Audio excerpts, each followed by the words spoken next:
be resolved that the board reconvenes public session. Second. So moved. All in favor? Aye. Opposed? Okay, welcome everyone. We apologize for making you wait. You've been so patient. And so we're going to go ahead and actually have our student representatives report, and we have a new student representative with us this evening. So we would like to welcome Zoe Scotto.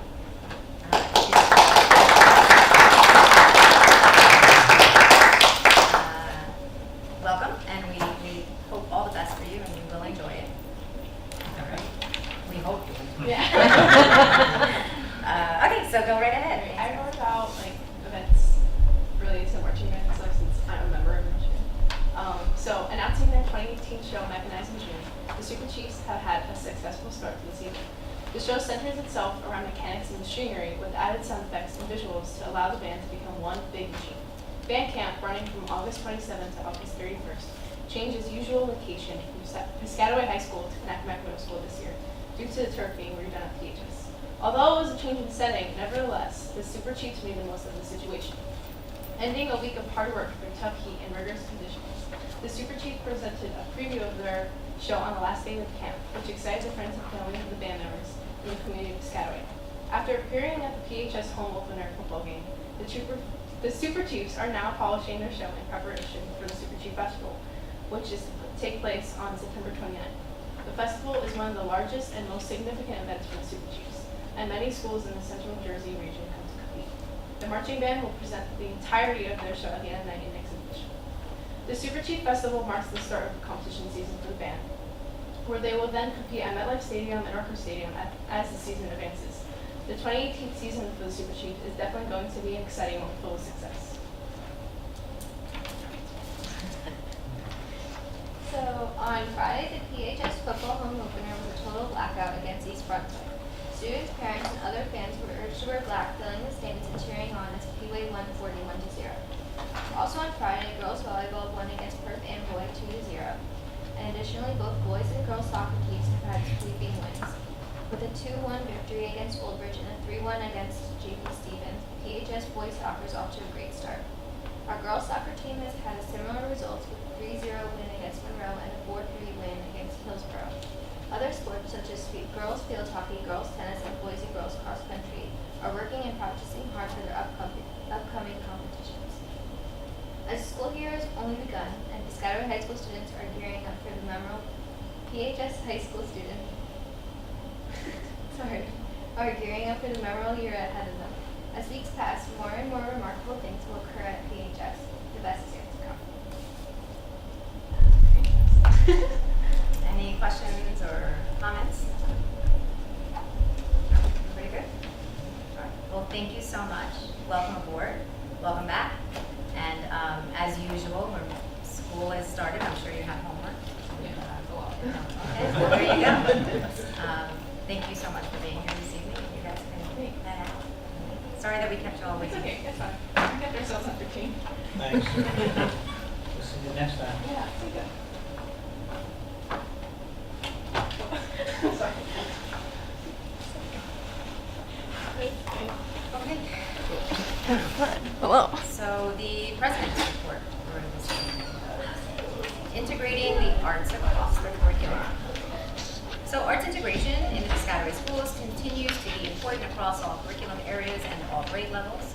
Over the summer, a team of Piscataway teachers attended a conference on arts integration held at Princeton University. The team consisted of Rebecca Starlacki, Donna DeAngelis, Robert Coleman, Teresa Michalski, Altagracia Pitella, and Dan Austin. Focusing on workshops in arts integration, best practices, and advocacy, what other schools across the state have implemented, and to work with a coach to develop a plan for arts integration that will be piloted at Kanagamak this year. We also continue to work on our alliances with the New Jersey Shakespeare, shouldn't that be something else? Okay, at the middle school level and the Peppermill Playhouse at the high school level. The Fellowship from Mettler House shows Piscataway Township Schools as recipients of the Thomas Barton Post Historic Preservation Award in the government category for 2018. This annual award was created in 1992 to honor the memory of Thomas Barton Post, a founding member and strong supporter of the Mettler Bodine House Museum, and husband of the late Mary Jane Post. The award recognizes the extraordinary efforts and commitment to the state and national registered historic site by a museum member, a friend, government official, or agency. We want to thank Rebecca Starlacki and Matthew Borden for coordinating the event. Rebecca and Matthew will be recognized at an award ceremony on September 16th at the Mettler Bodine House Museum. A couple of other notes. First of all, I didn't say welcome back to everyone. Welcome back to school and back to these tables and back to hopefully another amazing year.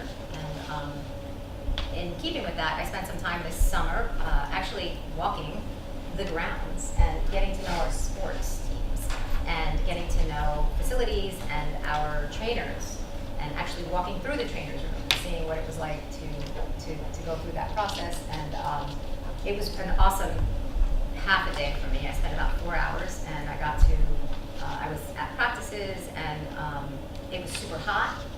And these kids are out there at like 6 a.m. in the morning, some of them, just to try to beat the heat. And they practice for 4, 5, 6 hours, and then maybe they have scrimmages. So I was just super impressed with our students and the fact that over the summer, many of our students start working. They're working other jobs as well, but then they're out on those fields every single day, starting like 3 to 4 weeks before the school year begins. So it was really a pleasure to have the opportunity to meet some of the coaches and to actually walk that field. Most of them were on green A's, so that was really awesome. And I know that Dr. Connors had mentioned about senior nights and things such as that and getting a list, so I encourage everyone to really come out and support these teams. I was at back to school night at the high school, and I'm sure a couple of others were there as well. I thought it was very well organized, it was well attended, and everything sort of flowed very nicely. The building looked great, and lots of happy faces, I think, and I thought the teachers, and I got to really, I got to go to all my daughter's classes, but I also wandered a little bit, and all the teachers were standing outside of their classrooms, and they were all smiling and just super well dressed, and there's asking if you needed help, if you needed any information. So I really appreciated that. I think it's a great start to the year, and they're doing an awesome job. And I don't know if anybody else was there and is going to speak on it, but I just was really impressed, and it felt good to be a parent actually there, just be able to walk through the hallways as a parent. I was there as well as a board member. But when they asked me if I needed any help, I said, Okay. So as Ms. Scotto mentioned, the Super Chief Festival is the 29th. You've gotten some forms if anybody's interested in participating or supporting the festival. And then there's also the Chief Nation Golf Classic, which is going to be next week on the 19th. If anybody is interested or hasn't already sought out information on that, it's the first of its kind. It's being worked on, and it's been worked on for the last month, since the whole summer. Essentially, I believe they started in the spring, and they have been meeting on a weekly basis, and it's just really impressive what they've been able to do. So it should be an awesome, awesome day for anybody who's interested in participation in that. That's it. That's all I have. Thank you. I would like to echo the President's remarks and welcome everybody back to the 18-19 school year. Our year officially began with convocation on Tuesday morning, September 4th. All of our teachers were there. Our senior student representative, Emma Brogy, led everybody with the Pledge of Allegiance, and there were 2 other students that entertained. I provided teachers with an update of state of the district, but our board president also put on her other hat and talked to people about positivity and how a positive outlook in the workplace and in the classroom in particular could help to achieve positive outcomes. I heard very good remarks as I walked the buildings, not only that her presentation was well researched, but also that it was nice to see her in another light. It was humorous. It was a very positive way to start off the school year, and it was very practical advice that teachers could use immediately. So I thank you for taking time from your personal life and sharing that with us. So that was good. And then the very next day, our buses were on the road, and I am happy to say that we had a smooth opening. With our buses rolled, our teachers were all where they were supposed to be. The facilities looked good, and in particular, I want to thank the board for the support of the safety officers in the K-8 buildings. More than one, in fact, many teachers remarked about the addition of the safety officers. It was nice to see them there. At yesterday's first principals meeting as well, the principals also said they've been well received, and they are attending each of back-to-school nights and being introduced to parents, and so parents are getting a sense of reassurance of what their role may be in the buildings.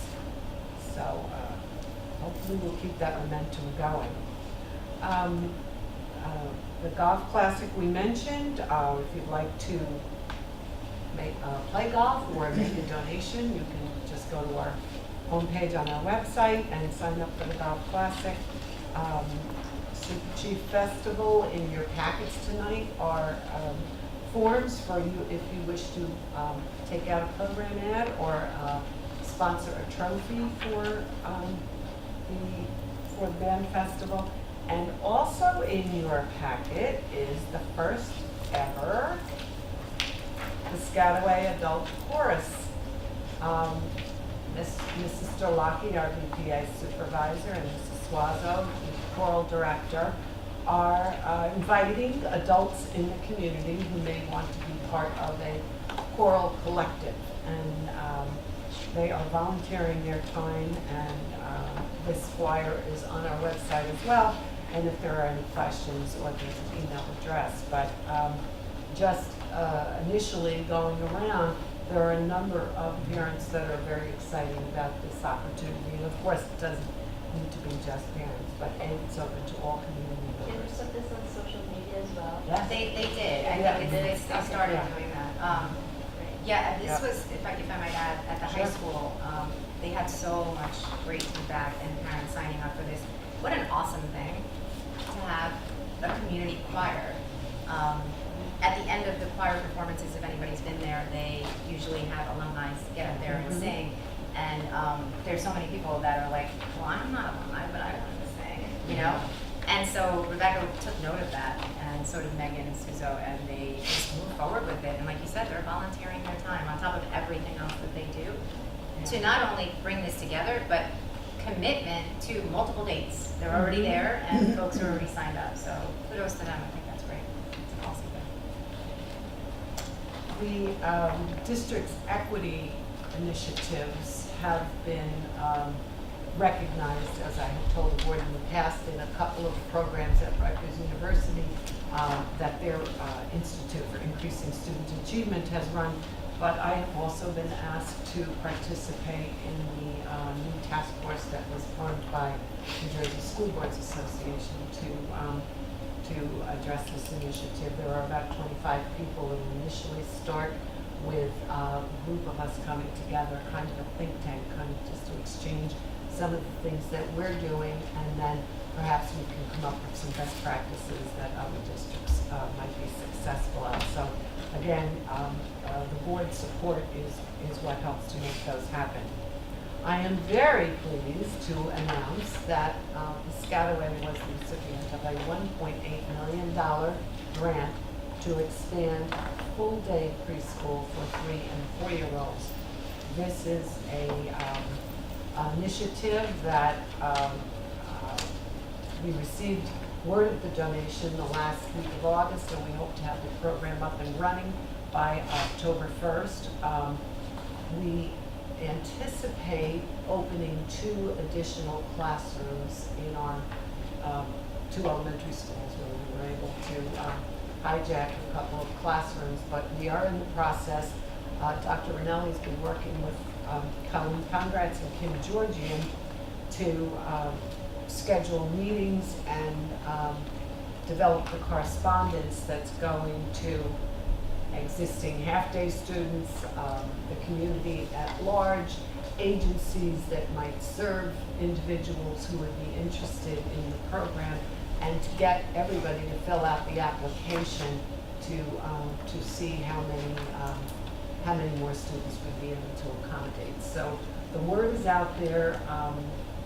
The application forms are available, and there's a very quick turnaround time. So if anybody knows people who would be interested in full-day programs, they should let us know, or let them know ASAP. Let's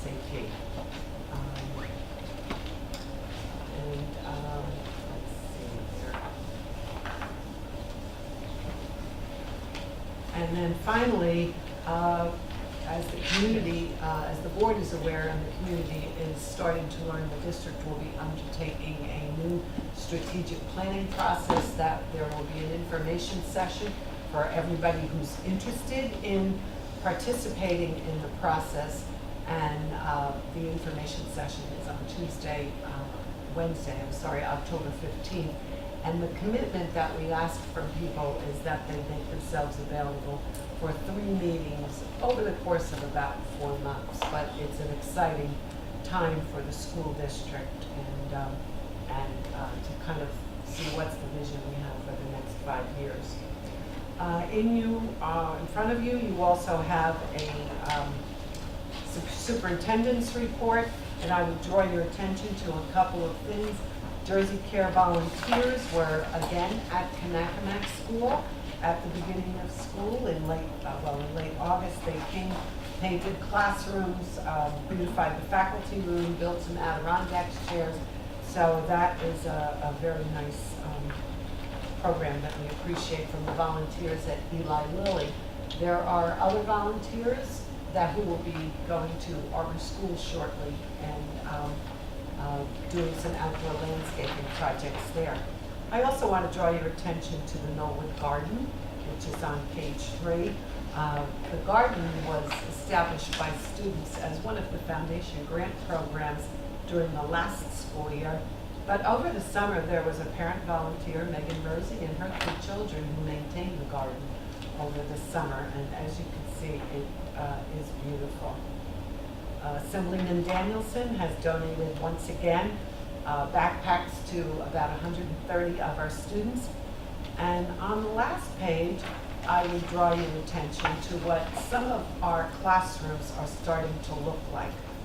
In the photo on the right at Eisenhower School, you're seeing that students get to work wherever they happen to be comfortable. So whether they are sitting on the floor, or they're sitting on beanbag chairs, or they're standing at desks, students are able to exercise some control over their learning environment. And the photo on the left is a math class in Quibbletown, where the teacher asked permission to decorate her own room, and she's got it in jungle theme. And it's a very soft green walls, and she's got some leopard shades in her room, and she's got some animal paintings. She's a very talented artist, I guess, in addition to being a math teacher. But there's plenty of room for students to move around and work independently. So if you get a chance and you happen to be in Quibbletown School, do ask to see Ms. Russ's classroom, because it's really a pleasure to be here. Many other things that are going on in the district. I think we're off to a very good start, and I hope it's a successful year for all. Thank you. Thank you. Any comments?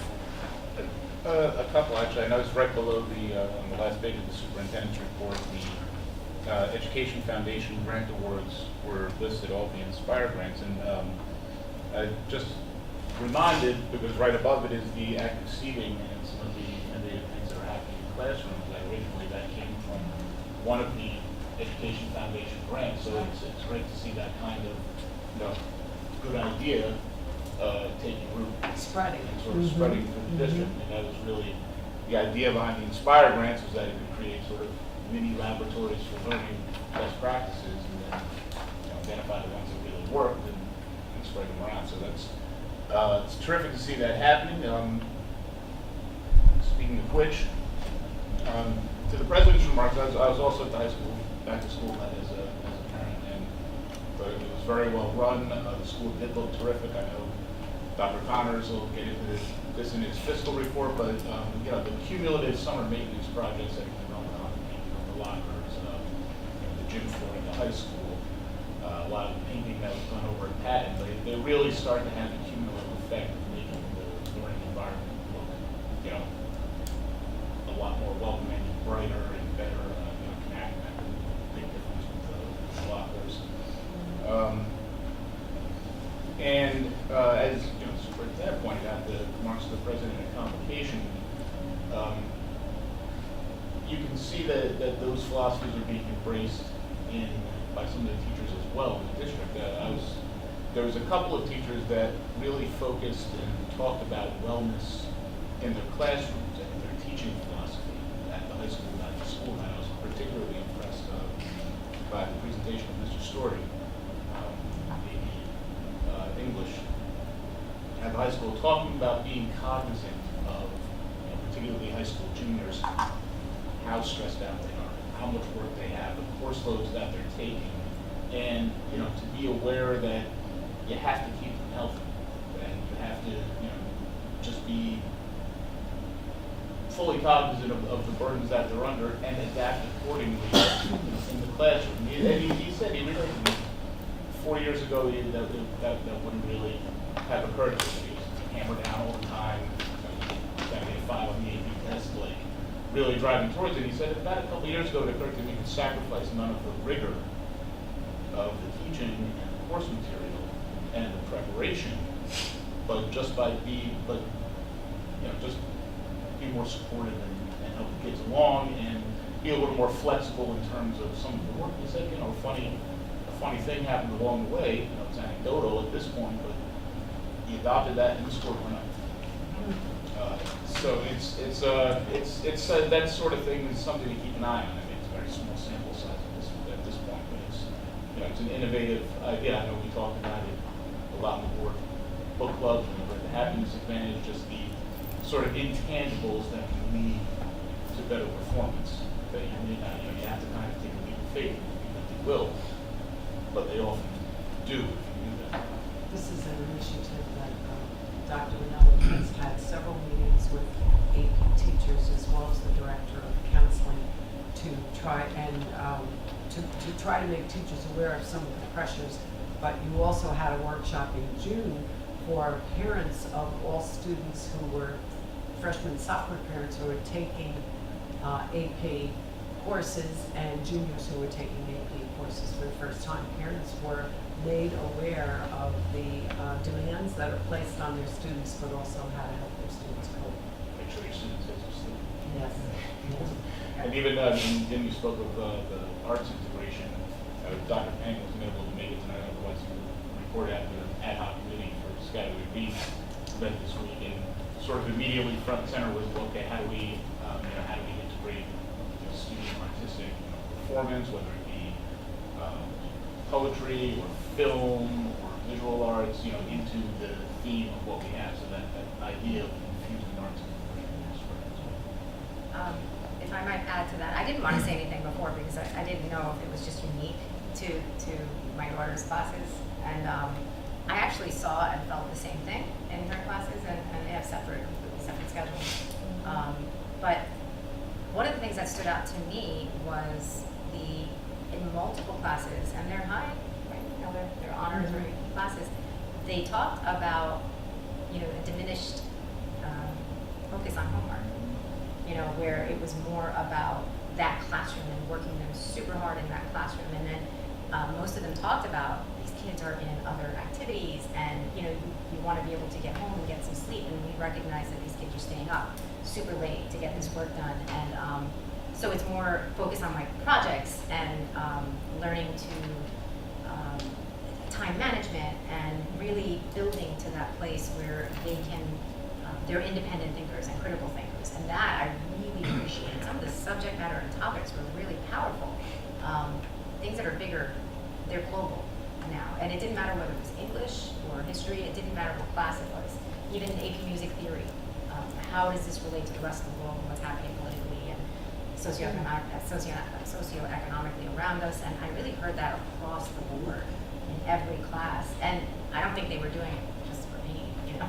I don't think it was just a show or anything. So hearing you say that, yeah, hearing you say that really was something that it just drove home for me that it was happening across the board in all those classrooms. That a lot of those teachers were really focused in on taking care of the kids. Yeah, I think it's a subtle change in Something philosophy changed. is happening. Yeah. Credit the attention to Dr. Rinelli. Thank you. No, it's not me. I mean, they were really passionate about taking care of the kids as well, and Damien is a good example of that. Before that meeting, he came in and he said, he's like, you know, I'm not giving the kids as much homework. I'm talking to them about when an appropriate due date would be based on their schedules. So they were passionate about it as well. It just took somebody to just bring them all together and really hammer something out. And the parents were appreciative of the meeting as well. You know, some of the theory from some parents, and it still is we're going to take as many AP classes as possible. If you think you want to be an engineer, you don't need AP art, right? And it just adds more pressure to the kids. And some of these kids are getting 2 hours and 3 hours of sleep. Absolutely not.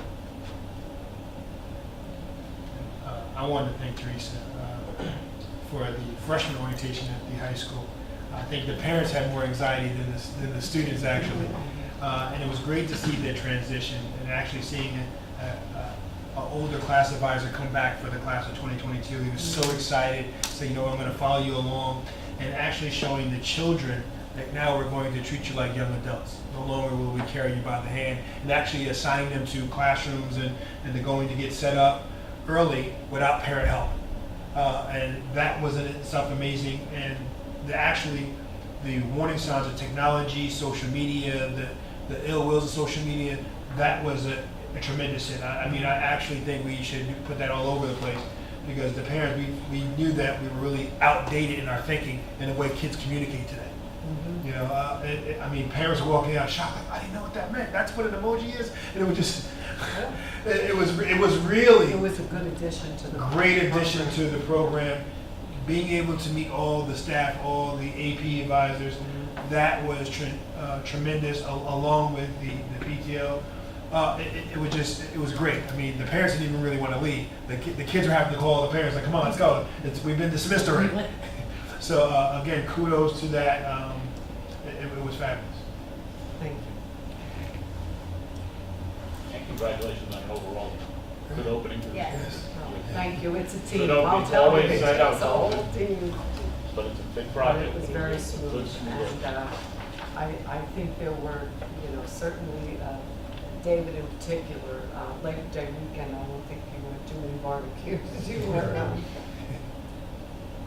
hammering people to get the job finished, so, yeah, and I also have kudos to our transportation supervisor, he did a lot of work over this summer to get that transition to the new company smooth, so he also deserves a lot of credit.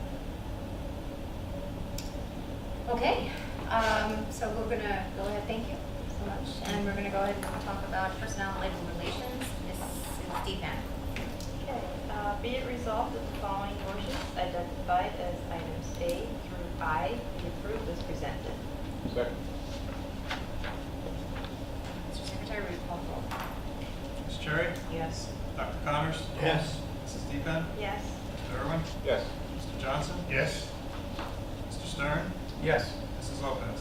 Yes to all, abstain from B2. Motion's carried. Approval of the minutes, Mr. Johnson. Be it resolved, the following minutes be approved as submitted.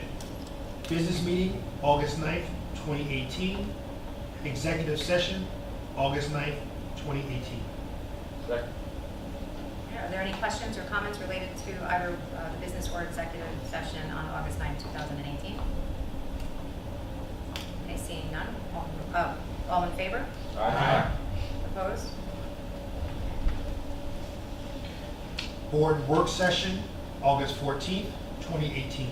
Second. Any comments or questions on the board work session, August 14th, 2018? Seeing none. All in favor? Aye. Opposed?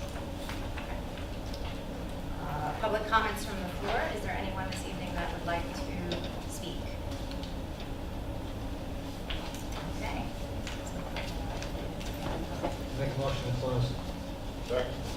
in favor? Aye. Opposed? Item number 11, fiscal planning and operations, Dr. Connors. Be resolved, the following motions identified as items A through H be approved as presented. Second. Are there any questions, comments on items A through H? Just to point out that this is the award of the bid for Grandview School addition, and there will be a 4-classroom addition going on to Grandview School to accommodate additional students that we anticipate over the next couple of years as a result of township construction. Any other questions on comment, any other questions or comments on A through H?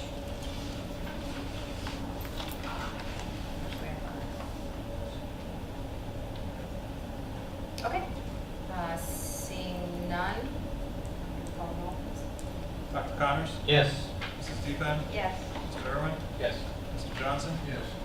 Ms. Cherry? Yes. Mr. Stern? Yes. Mrs. Lopez? Yes. Motion's carried. Okay, item number 12, policy, Mr. Stern. Okay, this is being changed from the second reading to the first reading. We don't do this was never on the first reading prior to this. Be it resolved that the Piscataway Township Board of Education adopts on first reading the following policy: 5512, parent harassment, intimidation, and bullying.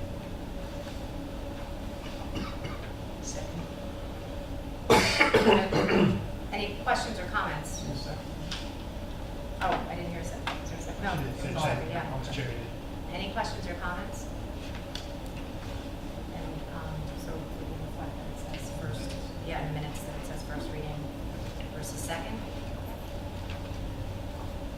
Okay, sorry, yeah, I was gonna say call the roll, yep. Mrs. Deepan? Yes. Mr. Irwin? Yes. Mr. Johnson? Yes.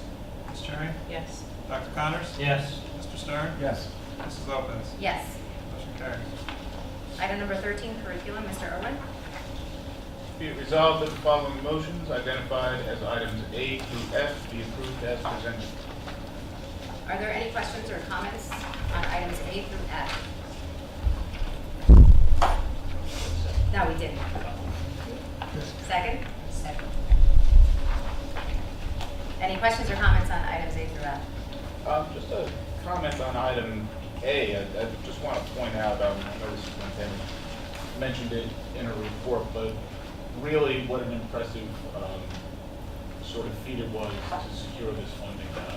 The grant funding, and this is, it's not an insignificant amount, it's $1.85 million that will enable substantial expansion of the preschool program, became available from the state with a very short window for the due date. And not a lot of districts were really able to turn it around in that kind of time. And those that were had the opportunity to, get a tremendous amount of money that will really do a service for the preschool children. So I just want to point out that was a remarkable effort to get that done in that window, and put together a grant packet that was subsequently approved for that amount. And all of the children that will now benefit from high-quality full-day preschool as a result have a lot of folks that are in the central office with that. So Well, thank you it on takes a their behalf. village, but a shout out to Kim Georgie and Colin Conrad. Yes. And it will take a village to move this forward. To get it Because the moving. turnaround to make it happen is Yeah. just as